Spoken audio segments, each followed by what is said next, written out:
आप सभी का स्वागत है। जो आचार्य रामचंद्र शुक्ल जी की सीरीज चल रही थी, आज उसकी 6वीं क्लास है। प्रकरण 2 की चर्चा हो रही थी। प्रकरण 2 में मैंने बताया था कि अभ्रंश कैसे आया और अभ्रंश का प्रयोग कहाँ कहाँ हुआ, अभ्रंश को किसने देश भाषा कहा, किसने देसी भाषा कहा।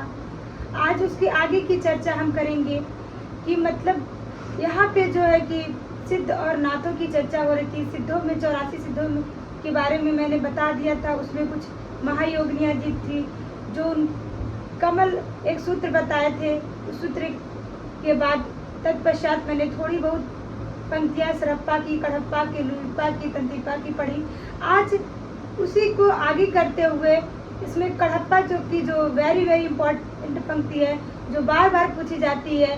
कड़प्पा की कथा नेट, आप यदि यूजीसी नेट की परीक्षा दिए होंगे या किसी भी परीक्षा में देखेंगे आप, पिछले वर्ष का जो सॉल्व पेपर यदि सॉल्व करते होंगे तो उसमें जो कड़प्पा है, इनकी बहुत सी पंक्तियाँ हमको देखने के लिए मिलती है। तो आज उन्हीं कड़प्पा के पे चर्चा करते हुए हम गोरखनाथ नाथ संप्रदाय की तरफ बढ़ेंगे। तो कड़प्पा कहते हैं कि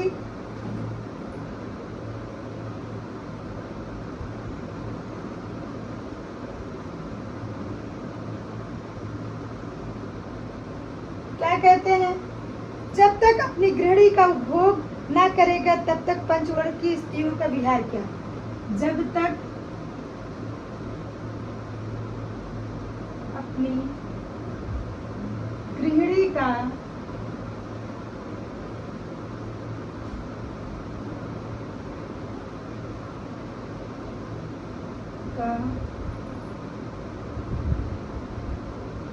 उपभोग न करेगा तब तक पंचवर्ण की स्त्रियों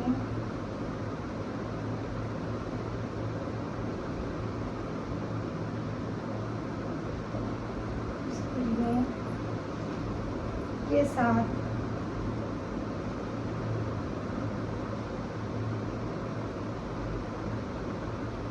विहार क्या करेगा।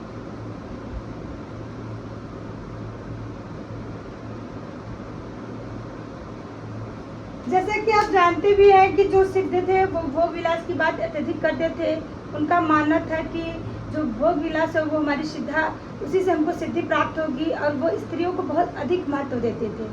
और इसी चीज़ को जो कड़प्पा है, वो कड़प्पा जी कहते हैं कि जब तक अपनी गृहिणी का उपभोग ना करेगा तब तक पंचवर्ण की स्त्रियों के साथ विहार क्या करेगा। और ये यहाँ पे ये भी बात आगे बताते हैं कि जिस प्रकार पानी में नमक विलीन हो जाता है, उसी प्रकार हर पर पुरुष को स्त्रियों के साथ विलीन हो जाना चाहिए। इस अवस्था को इन्होंने युद्ध नग्न की अवस्था कहा।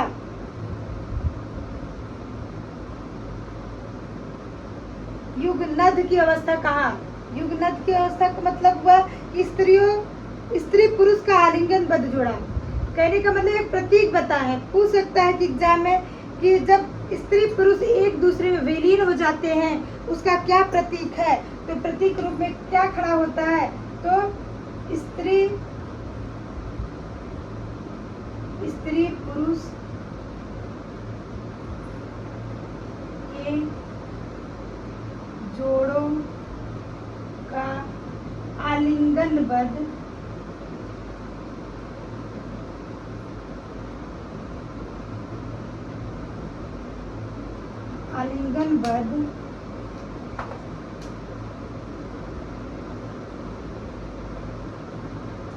होना प्रतीक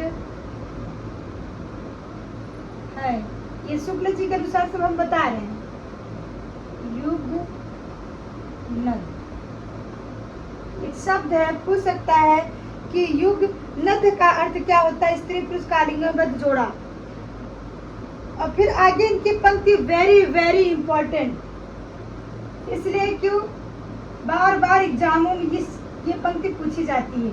इन्हीं जो ये पंक्ति है इसी का अर्थ है कि जिस प्रकार पानी में नमक विलीन हो जाता है उसी को वो व्यक्त कैसे करते हैं जिम लोड़ विलजई पाड़ी यही तिर चित घड़ी चित लय चित, अर्थात जिस तरह का लोड़ माने नमक, विलजई में विलीन हो जाता है, पाड़ी माने पानी में, जिम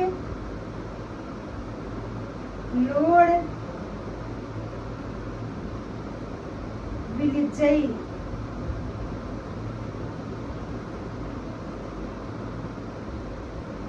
पाड़ी यही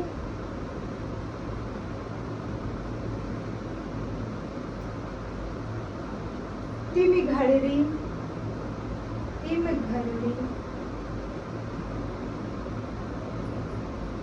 घड़री लय चित्त,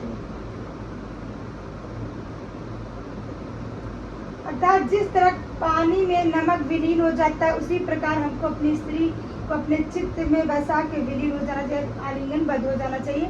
ये कडप्पा की है, यहाँ पे नोट कर लेंगे।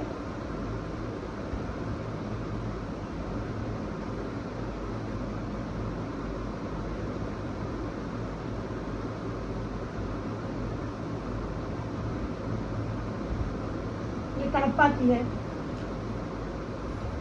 ये सब सिद्ध योगियों का मानना था। सिद्ध योगियों के बारे में मैंने बताया था कि जो सिद्ध थे वो पूर्वी क्षेत्र अर्थात बिहार से लेके असम तक फैले थे। अब उसी के जो अपोजिट होता है पश्चिमी से जो राजपूताना अर्थात राजस्थान और से लेके जो राजपूताने से लेकर पंजाब तक जो थे वो गोरखनाथ या गोरख संप्रदाय के लोग थे या नाथ संप्रदाय के लोग थे। तो यदि कभी तर्क और कथन में आता है या प्रश्न पूछता है जो जिनकी तैयारी पहली बार हो रही है तो इन छोटी छोटी बातों को उनको जानना बहुत जरूरी है कि यदि ये सिद्ध जो होते हैं यदि पूर्व में थे तो नाथ किधर थे, नाथ संप्रदाय पश्चिम में थे, अर्थात जो नाथ संप्रदाय था वो विशेष रूप से जो कि राजपूताने से लेकर पंजाब तक फैला हुआ था। अब हम नाथों के बारे में चर्चा करेंगे जो शुक्ल जी की पुस्तक में दिया गया है कि नाथ का प्रयोग कहाँ पर, नाथों में क्या क्या पाया गया, नाथ ने किन किन चीजों का प्रयोग किया, किसमें क्या चीज है।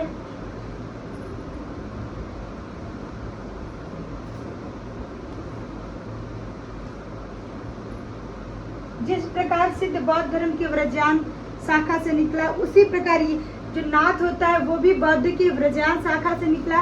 और माना जाता है कि जो सिद्ध थे, सिद्धों में जब बहुत ज्यादा कुरीतियां या लिप्सा या स्त्री भोग ऐसी बात आ गई तो उन्हीं संप्रदायों से कुछ लोग अलग होके हठ योग और अपने को उन चीजों से बचाकर ईश्वरवादी हुए, क्योंकि सिद्ध निरीश्वरवादी थे और जो नाथ था ये ईश्वरवादी था।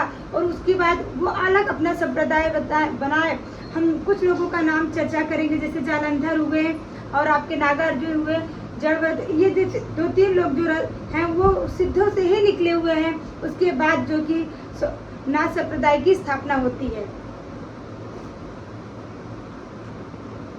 इसमें कंफ्यूज आप लोग नहीं होंगे कि जो नाथ था वो कहाँ से आया, वो भी सिद्धों के जिस प्रकार बौद्ध के व्रजयान शाखा से सिद्ध है उन्हीं शाखा से हमारे नाथ की भी उत्पत्ति होती है। गोरखनाथ ने पतंजलि के उच्च लक्ष्य को, जो गोरखनाथ थे इसमें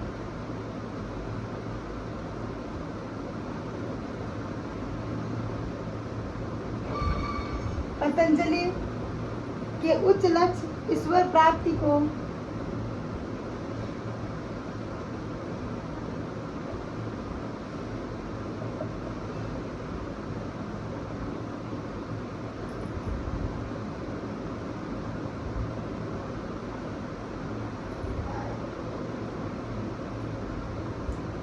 लेकर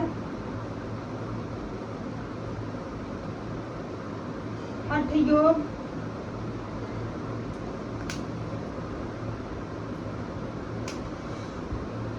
का प्रवर्तन करते हैं।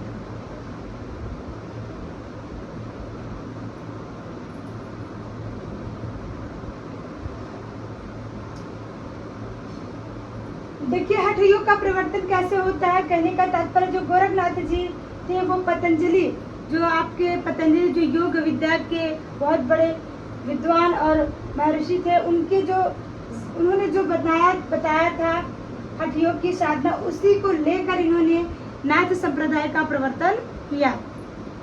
अब कंफ्यूजन में संस्थापक अलग होते हैं प्रवर्तक अलग होते हैं और प्रवर्तन अलग होते हैं। प्रवर्तक जो पहली बार किसी चीज को स्थापित करता है उसको प्रवर्तक बोलते हैं। प्रवर्तन अर्थात जो बाद में उसको सुदृढ़ रूप से नियम कानून से बद्ध करता है, लेकिन उसका आभास पहले हो चुका था, बस उसको आगे बढ़ाने का जो कार्य करता है उसको प्रवर्तन बोलते हैं। तो इस चीज से आप कंफ्यूजन मत होइएगा। तो जिस प्रकार ब्रजयानियों का सिद्ध लीला पूर्वी था, उसी प्रकार गोरखनाथ जो ग्रंथ थे वो पश्चिम से राजस्थान और पंजाब तक फैले हुए थे। पंजाब में नमक के पहाड़ों के बीच बालनाथ योगी का स्थान बहुत दिनों तक प्रसिद्ध रहा। जैसी के पद्मावत में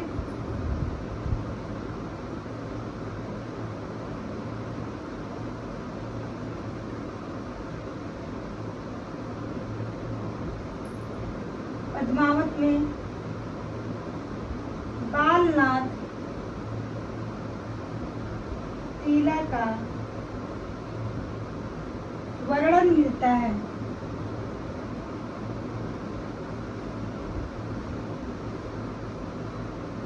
यदि आप LT ग्रेड, TGT, PGT के लिए तो मैं नहीं बोल सकती हूँ कि अब आप पुस्तकों का अध्ययन करिए। यदि आप पूर्व में पुस्तकों का अध्ययन किए होंगे तो आप फटाफट बस उसको 1-2 दिन की जो समय होगा उसमें आप रिवीजन कर लीजिए मुख्य मुख्य तथ्य, पंक्ति और कथन को। यदि अभी जो परीक्षा होने वाली है अर्थात JIC, LT ग्रेड, GDC, उन परीक्षाओं के पूर्व, चाहे वो प्री हो चाहे वो मेंस हो, आप डॉक्टर नगेंद्र जी की और हिंदी साहित्य के इतिहास आचार्य रामचंद्र शुक्ल की और इसके अतिरिक्त बच्चन सिंह की, रामचंद्र तिवारी की गद्य का विकास, इन सब पुस्तकों को क्रमशः करके अध्ययन करते रहिए। और मैं सारी पुस्तकों पर वीडियो बनाऊंगी। देखिए बहुत से लोग हैं क्या चैनल पे पूरी PDF पुस्तक का अपलोड कर दिए और उसको पढ़ते गए। देखिए जरूरी नहीं इस तरह का पढ़ना और ब्लैक बोर्ड पे लिख कर पढ़ना, कोई चीज़ को समझा के पढ़ना, ये चीज़ थोड़ा सा आपको अलग लगेगा।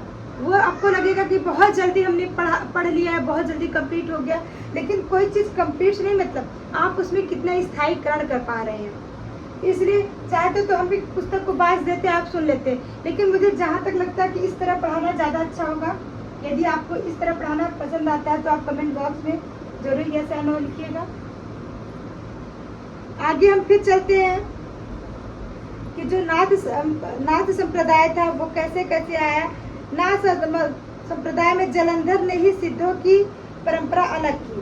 देखिए पूछ सकता है प्रश्न अगर बहुत डीप जाता है कि कौन ऐसे सिद्ध थे जिन्होंने नाथ संप्रदाय से अपनी परंपरा सिद्ध संप्रदाय से अपनी परंपरा अलग करी। जलंधर ही थे जिन्होंने सिद्धों से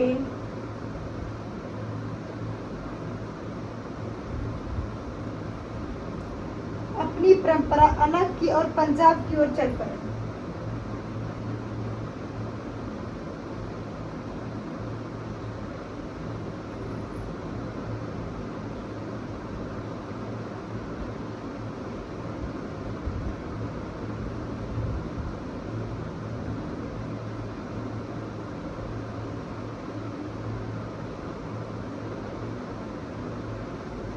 इससे आपको क्लियर हो गया कि अलग तो हुए थे, लेकिन किसने अलग किया था। महत्वपूर्ण बात यह वो जलंधर थे।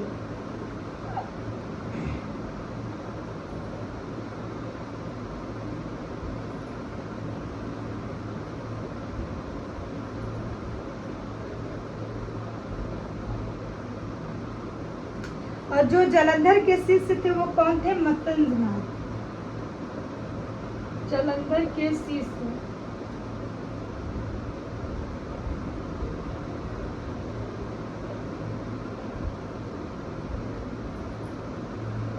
गुरु और शिष्य का संबंध भी प्रश्न आता है, कौन किसके शिष्य थे, कौन किसके गुरु थे। तो जो मत्स्येंद्र थे वो जलंधर के शिष्य थे, जलंधर उनके गुरु थे। जलंधर के शिष्य मत्स्येंद्र थे। अब आगे चलेंगे। गोरख सिद्धांत संग्रह में 9 नाथों की चर्चा हुई है। गोरख सिद्धांत संग्रह में ये एक पुस्तक है।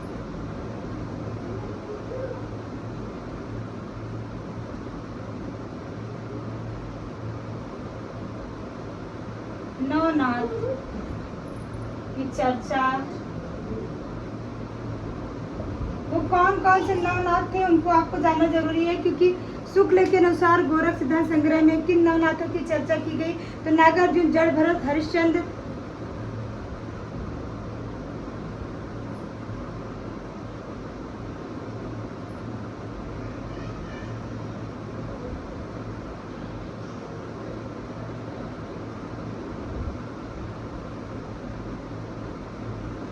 नागार्जुन, जड़ भरत, हरिश्चंद्र, सत्यनाथ, भीमनाथ, गोरखनाथ।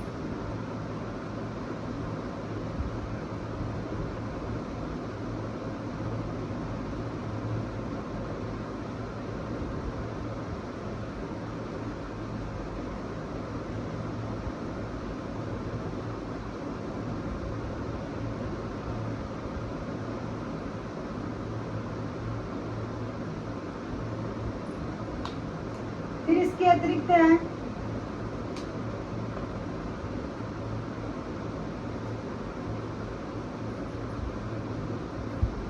चरपट, जलंधर, मलयालम।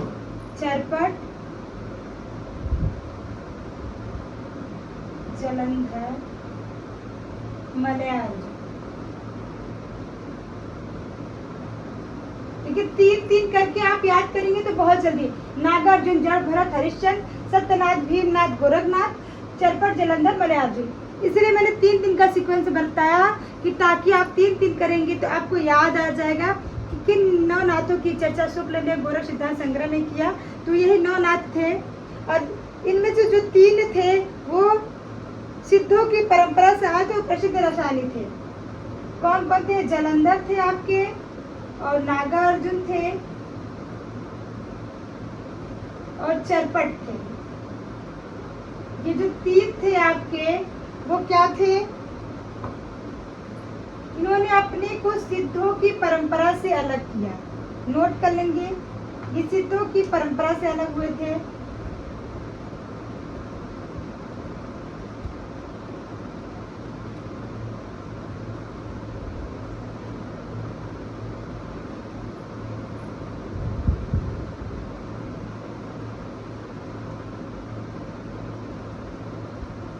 और प्रसिद्ध रसायनी भी थे। इतना ही नहीं, ये क्या थे? प्रसिद्ध रसायनी।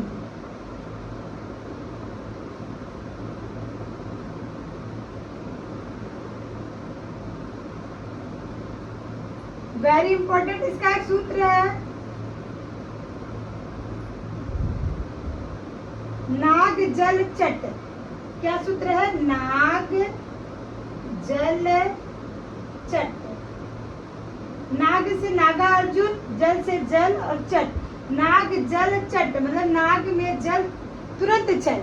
तो ये तीनों का याद हो जाएगा इस तरह से कि कौन ऐसे 3 थे जो सिद्धों से अपनी परंपरा अलग की और नाथों में आए, और वो प्रसिद्ध रसायनी भी थे साथ में।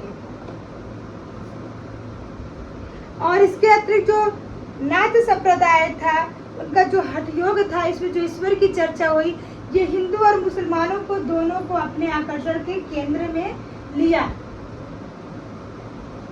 यदि 4 कथन दे दे कि इसमें कौन सा सत्य कौन सा नहीं है, क्योंकि ये जो नाथ संप्रदाय थे हिंदू और मुसलमानों को दोनों का आकर्षण केंद्र था।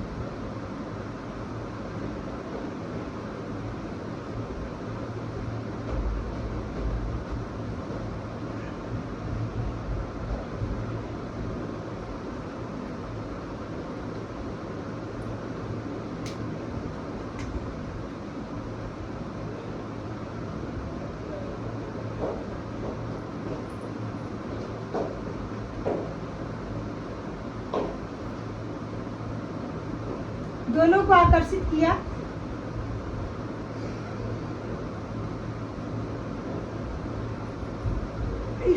आपको पुस्तक पढ़ते पढ़ते मेंस की भी तैयारी, क्योंकि आपके अंदर एक पूरा साहित्य या नाथ में जो ये नाथ है सिद्ध है, इसका एक व्यू बन जाएगा। जब व्यू बन जाएगा तो आप अपने शब्दों में उसको व्याकरणिक ढंग से प्रस्तुत करेंगे तो वो स्पष्ट को बहुत ज़्यादा अच्छा लगेगा। रटा रटाया चीज जो होता है वो सही नहीं होता है। यदि कोई कह दे कि नहीं इस पुस्तक में बहुत अच्छे से दिया है, मैं उसको रट लूँ, और तो वो चीज़ क्या होगा, एक ही आंसर सभी लोग लिखेंगे, तो उसको लगेगा कि सब तो एक ही पुस्तक की कॉपी है। इसलिए जब भी आप पढ़िए तो अपने मौलिक विचार भी वहाँ पे प्रस्तुत करिए, क्योंकि इन्होंने क्या कहा और हमारे इसमें क्या है, फिर दोनों में क्या कर सकता है, दोनों में अंतर क्या है। प्रश्न इसी तरह आपका आएगा, न कि रटा रटाया लिखने से आप इस पर प्रभावित होता है, क्योंकि कहीं न कहीं वो विद्वान रहता ही रहता है और पढ़े भी रहता है। ऐसा नहीं कि आप उसको कुछ लिख कर बहका सकते हैं। एक दो शब्द और, नाद, नाद और बिंदु। नाद और बिंदु, नाद और बिंदु।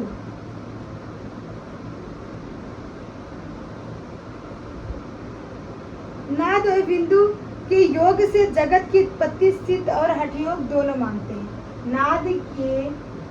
नाद और बिंदु के योग से जगत की उत्पत्ति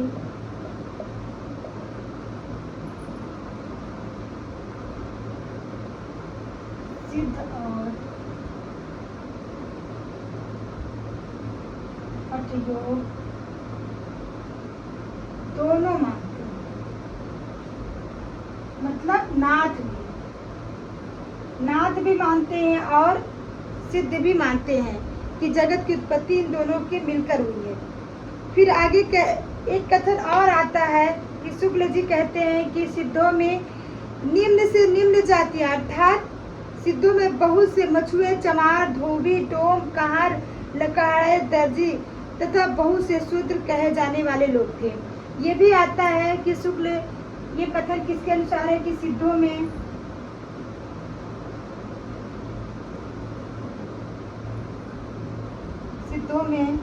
बहुत से मछुए, चमार,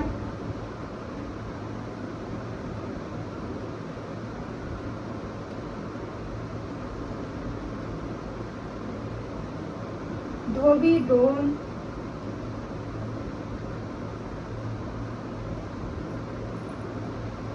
कहार, लकड़हारे, ठीक है, इसको आप पुस्तक में देख लेंगे। लकड़हारे, दर्जी तथा बहुत शूद्र कह जाने वाले। अतः जाति पाति के खंडन तो आप ही हो जाता है। कहने का तात्पर्य है ये एक ऐसा संप्रदाय था जिसमें जाति पाति की कोई बात ही नहीं थी, कि अर्थात भेदभाव को खत्म करने की चर्चा यदि किसी मुहित वो सिद्धों में ही प्रारंभ में दिखाई देने लगी, जो बाद में हमारे कबीर दास जो कबीर है, उनकी कबीर संप्रदाय में इन चीज की झलक मिलती है देखने के लिए। तो वही बात यहाँ पे कही जा रही है। तथा नाथ संप्रदाय भी जब फैला तो उसमें भी जनता की नीची और अशिक्षित श्रेणी के बहुत से लोग आए और शास्त्र ज्ञान संपन्न न थे, जिनकी बुद्धि का विकास बहुत सामान्य कोटि का था। ये शुक्ल जी के अनुसार है, इसलिए मैं पढ़ता कि आपको कथन याद रहे और लिखने के लिए भी मेंस में ये कथन इम्पोर्टेंट है। फिर कहें आगे चलेंगे कि जो गोरखनाथ थे या नाथ संप्रदाय थे, इनकी भाषा क्या थी? सदुपड़ी थी। नाथों की भाषा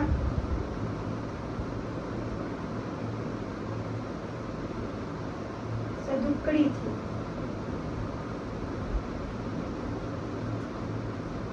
देखिए अभी मैं इसके आगे जाके जब अन्य पुस्तक में पढ़ाऊंगी आपको बच्चन सिंह, तो नाथ की जो सदुकड़ी थी और कबीर की सदुकड़ी में क्या अंतर था उसमें मैं बताऊंगी आपको, क्योंकि उन्होंने अपने पुस्तक में बताया है कि नाथ की जो भाषा थी सदुकड़ी थी, नाथों की सदुकड़ी कैसी थी और कबीर की सदुकड़ी। सदुकड़ी भाषा का प्रयोग तो कबीर ने भी किया और नाथ ने भी किया, लेकिन दोनों की सदुकड़ी में अंतर क्या है?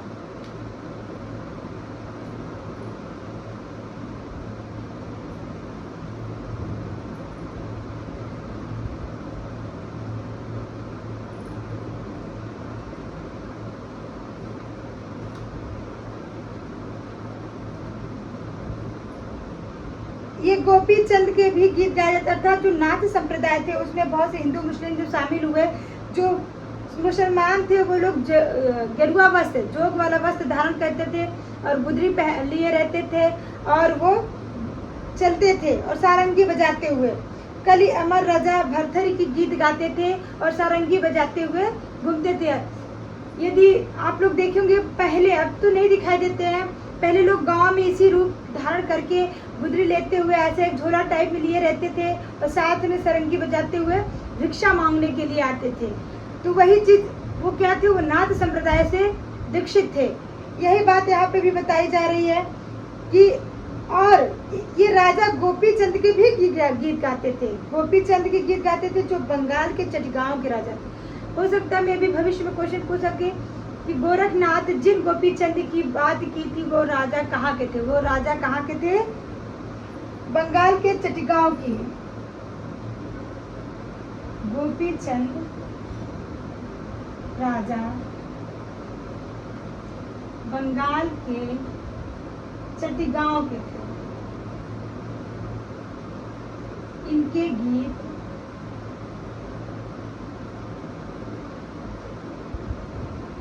गोरखपंथी गाते थे।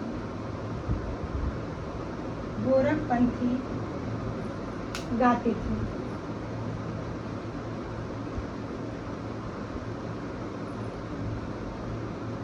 फिर गोरख जी की कुछ पुस्तकें हैं जिसका मैं वाचन कर दे रही हूँ। गोरख गणेश गोष्ठी, महादेव गोरख संवाद, गोरख जी की 17 कला, गोरख बोध, दत्त गोरख संवाद, युगश्री की साखी, नरवई बोध, विराट पुराण, गोरख सार, गोरख की वाणी। इसके अतिरिक्त इन्होंने संस्कृत की भी पुस्तकें बनाई। विराट पुराण जो संस्कृत के विराट पुराण का अनुवाद है। संस्कृत की कौन कौन सी पुस्तकें हैं, वेरी इंपॉर्टेंट है, आप सुन लीजिए। सिद्ध सिद्धांत पद्धति, क्योंकि पूछ सकता है कि गोरखनाथ की कौन सी संस्कृत की पुस्तकें हैं, तो वो सिद्ध सिद्धांत पद्धति है, विवेक मार्तंड है, शक्ति संगम तंत्र है, निरंजन पुराण है, वैराट पुराण है। इसको मैं लिखवा देती हूँ। गोरख की संस्कृत पुस्तक, विवेक मार्तंड,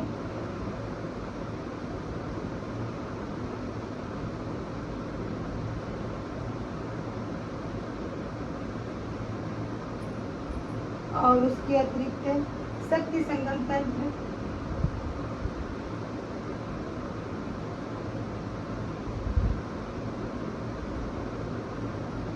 सिद्ध सिद्धांत पद्धति। यहाँ देखेंगे नाम सिद्ध दिया, सिद्ध सिद्धांत पद्धति, निरंजन पुराण,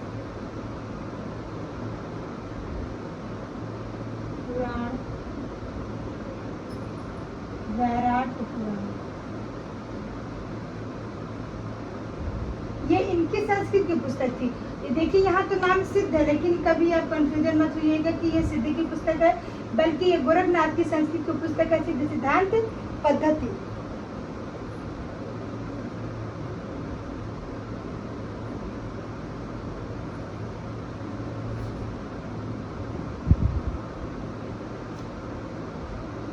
आगे इनकी एक पंक्ति, अवधू रैया हाटे बजाय रस बिरस की छाया, और तजिया काम क्रोध लोभ मोह संसार की माया।